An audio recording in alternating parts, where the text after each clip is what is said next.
अगर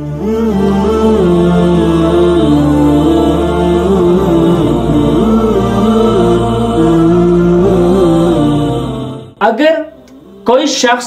कोई जॉब या नौकरी हासिल करता है, लेकिन इस नौकरी और जॉब के हुसूल के लिए वो जो तरीका इख्तियार करता है वो तरीका नाजायज हो।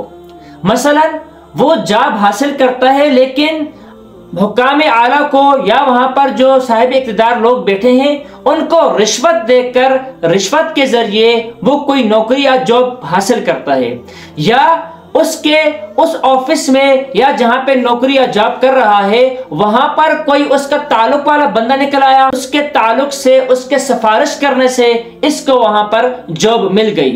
तो आया अब वो वहां पर जो जॉब करता है, वो नौकरी करता है और वहां से तनख्वाह लेता है, आया उसकी वो तनख्वाह या इस जॉब से हासिल होने वाली जो कमाई है वो हलाल होगी या हराम होगी। तो याद रखें यहां पर जो तरीकाकार है वो गलत है। यहां पर जो उसने जॉब हासिल करने के लिए तरीके इख्तियार किया वो बिल्कुल नाजायज और हराम है। इसका उस शख्स को गुनाह जरूर मिलेगा। जिस तरह उसने सिफारिश की तो सिफारिश नाजायज सिफारिश करने वाला वो भी गुनाहगार ठहरा। इसी तरह अगर उसने रिश्वत दी और रिश्वत के जरिए जॉब हासिल की तो अर्राशी वल मुर्तशी, इन दोनों के लिए कि रिश्वत लेने वाला और रिश्वत देने वाला दोनों के लिए नबी पाक सल्लल्लाहु अलैहि वसल्लम ने फरमाया कि लाना रसूलुल्लाह सल्लल्लाहु अलैहि वसल्लम अर्राशी वल मुर्तशी, दोनों पर लानत फरमाई है, दोनों को जहन्नम की वाइद सुनाई है। इस लिहाज से ये जो नाजायज अमर हुआ इसका गुनाह रिश्वत देने वाले लेने वाले दोनों को होगा। इस तरह जो सिफारिश की तो सिफारिश करने वाले भी इसका गुनाहगार, और जिसने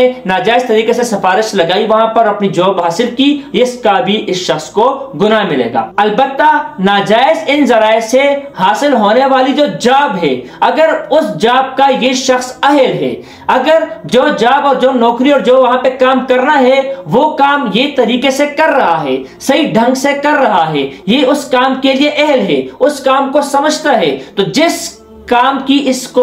तनख्वाह दी जाती है और जिस जॉब के जरिए ये कमाई हासिल कर रहा है ये उसका अहल निकला और काम सही ईमानदारी से कर रहा है, तो इसकी जो वहां से कमाई होगी वो कमाई हराम नहीं होगी। वो कमाई क्योंकि ये बाकायदा मेहनत से काम कर रहा है और इस काम का ये अहल भी है जो काम कर रहा है, तो उससे हासिल होने वाली कमाई इसके लिए बिल्कुल हलाल होगी, तय्यब होगी, वो कमाई ये खा सकता है। अलबत्ता जो नाजायज तरीका इसने इख्तियार किया उसका गुनाहगार होगा।